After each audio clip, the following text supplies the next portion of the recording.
নমস্কার বন্ধুরা, সবাইকে স্বাগত জানিয়ে আমি তাপসী আজ নিয়ে এসেছি দারুণ স্বাদের একটি রেসিপি। আশা করি আপনাদের ভালো লাগবে। দেশি মুরগির ঝোল। পুরো ভিডিওটা দেখার অনুরোধ রইল। ভালো লাগলে অবশ্যই একটা লাইক ও সাবস্ক্রাইব করুন। ভালো থাকবেন, সুস্থ থাকবেন। আবার ফিরে আসবো নতুন কোনো ভিডিও নিয়ে। বন্ধুরা, আমি তাপসী আজ আপনাদের দেশি মুরগির ঝোল বানিয়ে দেখাবো। দেশি মুরগির মাংস দেখতে একটু সাদা কালো টাইপের হয়, আর আমরা সাধারণত যে ব্রয়লার মাংস খেয়ে থাকি সেটা একটু সাদা মতো দেখতে হয়। এই মাংসটা ছোট করে কেটে নিয়েছি, কারণ এটা সেদ্ধ হতে একটু সময় বেশি লাগে। আর দেশি মুরগির মাংস কষা রেসিপির থেকে একটু হালকা ঝোল আলু দিয়ে করলে খুব ভালো লাগে খেতে। তো দেখুন, এখানে আমি 1 কেজি 300 গ্রাম দেশি মুরগির নিয়ে ছোট ছোট করে টুকরো করে নিয়েছি।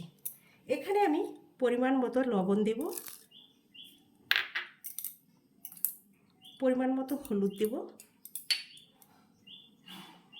ধনে গুঁড়ো দেব হাফ, আর হাফটা রেখে দেব, জিরে গুঁড়ো দেব হাফ, আর হাফটা রেখে দেব, কাশ্মীরি লঙ্কার গুঁড়ো একটু দেব, দুটো বড় সাইজের পেঁয়াজ পেস্ট করে রেখেছি, সেটা পুরোটাই আমি এখানে ম্যারিনেট করার সময় দিয়ে দেব। 10 কোয়া রসুন বেটে রেখেছি, তার হাফটা দেব, আর হাফটা আমি রেখে দেব। আদা 4 ইঞ্চি আদা পেস্ট করে রেখেছি, তার হাফটা দেব, আর হাফটা রেখে দেব। দিয়ে এবার আমি হাত দিয়ে খুব ভালো করে মাখাবো।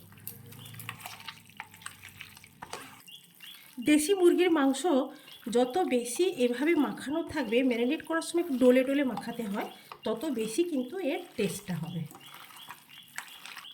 এবার এটা আমি আধা ঘন্টার মতো একটা ঢাকনা ঢেকে রেখে দেব। তাহলে আসুন বন্ধুরা, এবার আমি গ্যাসটা অন করে দিয়েছি, রান্নার জন্য পাত্রটাও বসিয়ে দিয়েছি। অল্প তেল দিয়ে আলুগুলো প্রথমে আমি ফ্রাই করে নেব।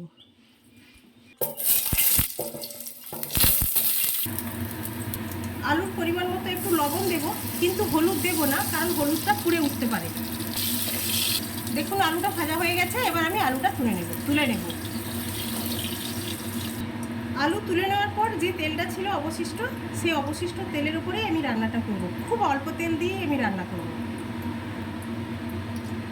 দেখুন, দুটো তেজপাতা, দুটো শুকনো লঙ্কা, দারচিনি, দুটো এলাচ, আর এই লবঙ্গ, এটা আমি ফোড়নে দিলাম। ফোড়ন থেকে সুন্দর গন্ধ বেরোচ্ছে।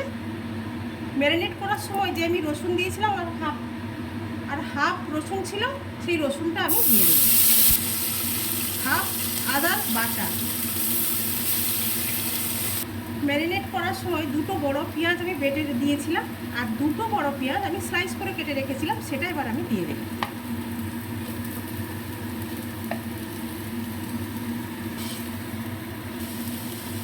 আগে থেকে রেখেছিলাম যে হাফ জিরের গুঁড়ো, সেটা আমি দিয়ে দেব।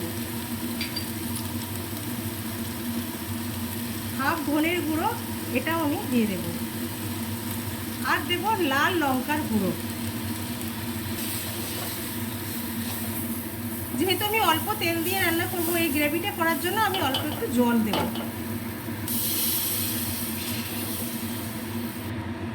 গ্রেভির পরিমাণ মতো আমি একটু লবণ দিয়ে দেব। দেখুন, আমার মশলাটা কিন্তু কষা হয়ে গেছে। যেহেতু আমি আলাদা করে তেল দিইনি, তাই অতটা তেল ছাড়া আমি দেখতে পাচ্ছি না। এবার আমি যে আধা ঘন্টা আগে চিকেনটা ম্যারিনেট করে রেখেছিলাম, সেটাই আমি একবার দিয়ে দেব।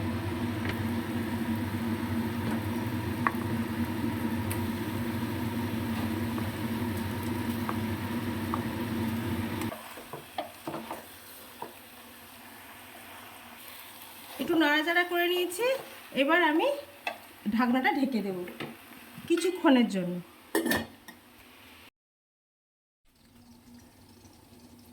ফিরে আসলাম 10 মিনিট পর।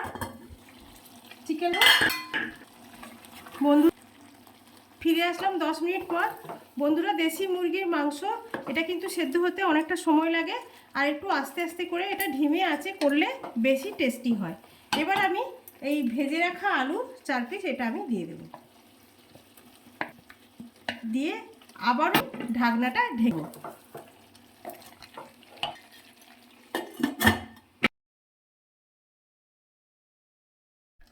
দেখুন বন্ধুরা, মাংসটা আমার কষা হয়ে গেছে। বারবার আমি 2 মিনিট 1 মিনিট বাদে বাদেই নেড়েছি। এবার আমি জল গরম করে রেখেছি, সেটা আমি দিয়ে দেব।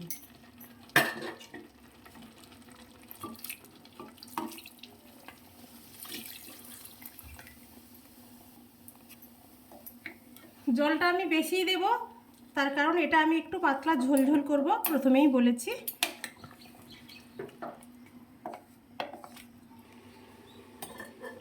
ফিরে আসলাম কিছুক্ষণ পর, দেখুন এখনও ঢিমে আছে, ফুটছে। এখনও একটু বাকি আছে চিকেনটা হতে, আর একটু সময় এভাবে ঢিমে আছেই ফুটবে। এবার আমি ঢেকে দেবো আবার। বন্ধুরা, আবার ফিরে আসলাম কিছুক্ষণ পর। এবার আমি তরকারির লবণটা একটু দেখে নেব ঠিক আছে কিনা।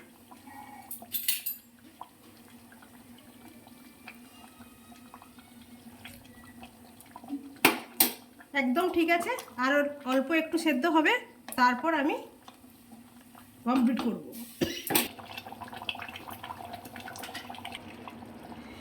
দেশি মুরগির মাংস রান্না করতে প্রায় আধা ঘন্টার মতো টাইম লাগে। যেহেতু এই আমি নর্মাল একটা কড়াইতে করছি বলে আধা ঘন্টার মতো টাইম লেগে গেল, কিন্তু এটা প্রেসার কুকারে দিলে অনেক তাড়াতাড়ি হয় ঠিক, কিন্তু অতটা টেস্টটা পাওয়া যায় না। আচ্ছা, এই মুহূর্তে আমার চিকেনটা কিন্তু একদম প্রস্তুত। এবারে আমি 2টো এলাচ, 1 টুকরো দারচিনি, 4টে লবঙ্গ বেটে রেখেছিলাম, সেটা আমি দিয়ে দেবো। দিয়ে আমি গ্যাসটা অফ করে দেবো। এইভাবে মিশিয়ে দেবো, দিয়ে আমি এবার গ্যাসটা অফ করে দেবো। প্রস্তুত হয়ে গেল আমার দেশি মুরগির আলু দিয়ে ঝোল।